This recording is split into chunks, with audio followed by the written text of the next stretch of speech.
sa kanya pero walang lakas ng loob. Si Ana nang walang alam ay hinubad ni Ana ang kanyang underwear saka naligo. Hindi niya alam na lihim akong napabalik sa kama ang pagod na babae pagkatapos ng trabaho. Hindi niya alam na lihim akong nagustuhan ng kapitbahay, pumasok siya sa bahay. Gustong umamin sa kanya pero walang lakas ng loob. Si Ana nang walang alam ay hinubad ni Ana ang kanyang underwear saka naligo. Nakita ang hindi natukoy na si Jim ay nagmamadaling umuwi. Kinabukasan lalo siyang naging matapang. Kinaumagahan nang pumasok si Ana sa trabaho, sumilip siya sa pinto at palihim siyang kinunan ng litrato. Pagkatapos makita siyang umalis ay binuksan niya ang pinto at sumunod sa likod niya. Nang makapasok si Ana sa elevator ay hiniling siya ni Jim na hintayin siya sandali.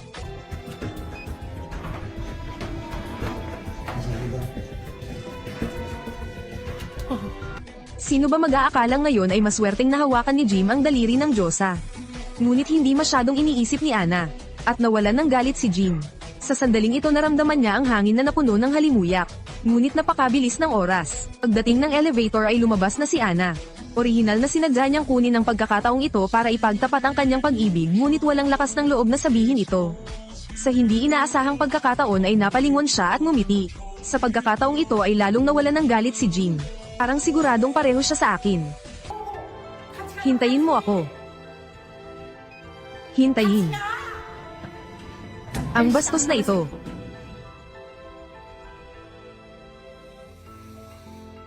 Pagka-uwi ng bahay ay paulit-ulit na pinanood ni Jim ang kanyang video.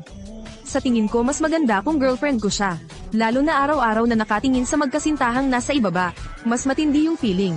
Isipin mo na ang palihim na paggawa ng pelikulang ganyan ay hindi paraan. Kaya gumawa ako ng matapang na desisyon. Kung maghihintay ka sa bahay ng Diyosa bago siya umalis, samantalahin ang pagkakataon na bigyan siya ng sobrang sorpresa. Baka magtagumpay ako sa pagtakas sa kahirapan. Pumunta ka kaagad sa bahay ni Goddess Jim at hayaan mo munang mag-enjoy ang ilong mo. Pero medyo kakaiba ang bango. Kaya tumalikod siya at dumiretso sa kama ni Ana. Ito ba ang bango?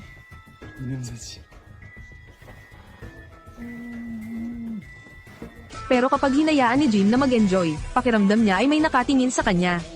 Ngunit hindi niya ito pinansin at palihim na kinuha na ng litrato ang shampoo ng Diyosa. Pagnanakaw ng toothbrush, pakiramdam ni Jim na ito ay isang hindi direktang halik. Pagtayo at pagsipilyo ng ngipin sa loob ng 7-4 na oras. Hanggang sa marinig niya ang Diyosa tungkol kay Jim, nag-atubili siyang tumigil sa kanyang mga aksyon. Nakita si Ana na papasok na sa bahay. Kinabahan si Jim at hindi alam kung saan itatago. Hanggang sa binuksan ng Diyosa ang pinto at pumasok.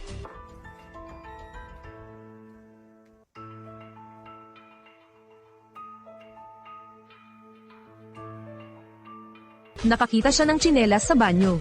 Napagtanto na may pumasok sa bahay. At ngayon ay nagtatago si Jim sa ilalim ng kama at hindi nangangahas na gumawa ng tunog. Kakaibang hindi nagulat ang Diyosa. Tapos pumunta siya sa dressing table at hinubad ang scarf sa leeg niya.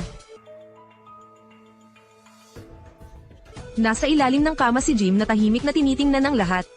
Dahan-daang naglakad papunta sa kanya ang Diyosa. Patuloy na umaaligid sa harap ng kama. At nagsasabi ng mga kakaibang bagay.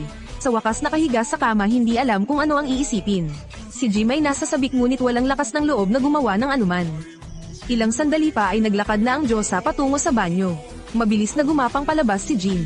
Sino bang mag-aakalang biglang bumukas ng pinto? Nagtapon ng damit ang Diyosa. Nataranta si Jim at sinubukang tumalon sa bintana at tumakbo palayo. Sino ba mag-aakalang kumakanta ang banyo? Bakit palagi kong pinakikinggan ang kantang ito? Siguro. Alam kong nandito ako kaya naakit ako. Nag-iisip dito naglakad si Jim papunta sa pinto ng banyo. Bubuksan na sana ito nang makita niya ang mga mata ng Diyosa.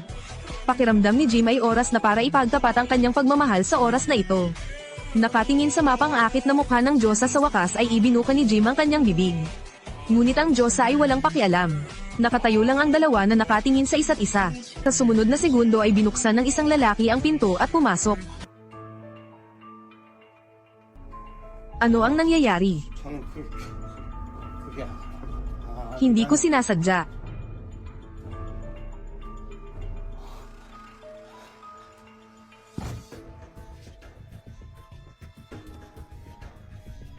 Biglang nabunggo si Jim sa isang katawan habang umaatres. Napapaiyak ako nito.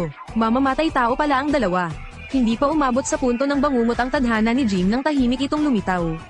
Kumuha ang lalaki ng bakal na bola sa bulsa. Pagkatapos ay gumamit ng lubid para atali ito. Sakalin mo ako. Nakakainis linisin.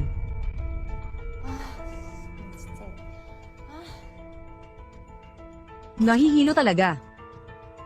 벚꽃이 보인다. 미안해 엄마.